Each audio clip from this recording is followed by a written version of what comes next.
Salut à tous et bienvenue sur la chaîne. Marcus Rashford est la plus grande surprise de la saison au FC Barcelone. Après avoir été prêté de manière peu convaincante à Aston Villa, l'attaquant anglais est arrivé cet été sous le maillot catalan en suscitant de réels doutes. Comment un joueur autrefois destiné à briller à Manchester United a-t-il pu retrouver son meilleur niveau si rapidement? Il a commencé la saison comme simple remplaçant, mais aujourd'hui, Rashford est un joueur clé du Barça. Et derrière cette ascension fulgurante se cache un été de travail intensif, de la discipline et deux sports inattendus. Le padel et la boxe. Rashford a gagné la confiance de la direction, signant un prêt qui le maintient au club jusqu'en juin 2026. Mais surtout, il a gagné la confiance de son entraîneur, Hansi Flick. Sur ses 10 derniers matchs, il a déjà marqué 3 buts et délivré 5 passes décisives.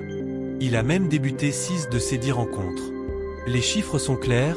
Marcus a été impliqué dans 33% des 25 buts inscrits par Barcelone cette saison. Il s'impose de plus en plus comme un joueur clé et le héros de plusieurs grands matchs. On se souvient notamment de son doublé lors du match d'ouverture de la Ligue des Champions contre Newcastle, contribuant à assurer les 3 premiers points du Barça. Sa polyvalence est cruciale, car il peut jouer à n'importe quel poste sur la ligne d'attaque. Aujourd'hui, il est dans sa meilleure forme depuis la saison 2020 à 2023, avec en moyenne une contribution à 1 but par match. Mais quelle est la raison principale de cette renaissance? La première, c'est son état d'esprit. Dès l'été dernier, avant même de savoir s'il finirait au Barça, Marcus travaillait déjà. Il a combiné repos et séances d'entraînement intensifs avec son coach personnel. Le secret le plus intéressant, c'est la façon dont il s'est reconstruit physiquement grâce au padel. Pourquoi le padel? C'est un sport explosif et dynamique qui demande des sprints courts, des réactions rapides et des changements de direction brusques. C'est l'entraînement complémentaire idéal pour un footballeur. Le padel est un travail explosif pur pour les jambes. Il vous oblige à sprinter sur 2, 3 ou 5 mètres, à vous arrêter, tourner et sprinter à nouveau. Chaque mouvement est une explosion. Le jeu sollicite spécifiquement les fibres musculaires à contraction rapide, responsable de la vitesse de démarrage et de la vivacité au football. Quand on voit Rashford exploser sur les premiers mètres aujourd'hui, on comprend que ce n'est pas un hasard. Ce n'est pas seulement la vitesse.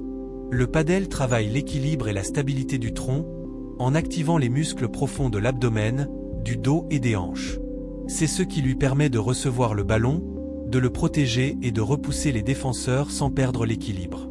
Enfin, l'anticipation. Au padel, la balle rebondit selon des angles étranges, obligeant à lire sa trajectoire en une fraction de seconde.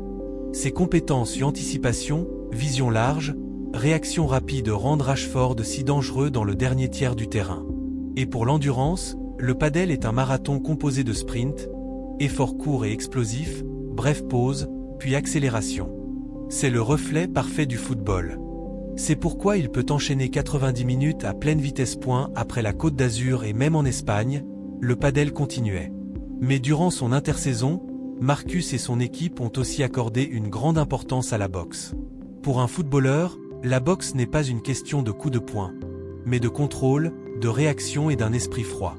Il a travaillé l'explosivité, la coordination et la stabilité du tronc, ce qui lui permet aujourd'hui de gagner ses duels et de frapper des 2 pieds. La boxe oblige le corps à fonctionner comme un tout bras, jambes, tronc, respiration, tout est synchronisé dans un rythme d'explosion courte. Elle développe la vitesse de réaction, l'équilibre et l'endurance. Chaque round de 3 minutes est un cardio fractionné, imitant un pressing à haute intensité. Et le plus important, l'endurance mentale. La boxe entraîne le calme sous pression et la maîtrise de soi. Quand le score est à égalité et que les tribunes grondent, c'est ce sang-froid acquis à la boxe qui l'aide à prendre les bonnes décisions. Pas étonnant qu'il paraisse aujourd'hui si sûr de lui. Une fois à Barcelone, Marcus a été pris sous l'aile de Hansi Flick et de son équipe. Ils sont réputés pour amener les joueurs à leur meilleur niveau en créant un plan de développement physique individuel. Mais au-delà du physique, il y a le travail psychologique. Après sa période difficile à Manchester, Marcus a compris que la forme physique seule ne suffisait pas. Il avait besoin d'un équilibre entre le corps et l'esprit. Aujourd'hui, Rashford semble vraiment heureux. Il sourit à l'entraînement, s'adapte au système de Flick et s'épanouit sur l'aile gauche, sa zone de prédilection. Toutes les 62 minutes, il marque ou délivre une passe décisive. Avec 3 buts et 5 passes décisives en 10 matchs, ce n'est que le début. La direction est déjà impressionnée, et chaque semaine qui passe rend l'idée de le racheter pour environ 30 à 40 millions d'euros de plus en plus réaliste. Il est même de retour dans l'équipe d'Angleterre et profite clairement de la vie à nouveau. Le corps de Marcus Rashford est comme un ressort, prêt à exploser, et son esprit est concentré et stable. Un résultat direct de son entraînement estival et de sa discipline. Et vous, que pensez-vous du jeu de Marcus Rashford au Barça? Pensez-vous qu'il doit être racheté définitivement? Laissez un like et écrivez votre avis en commentaire. N'oubliez pas de vous abonner pour ne pas manquer la prochaine histoire du Barça.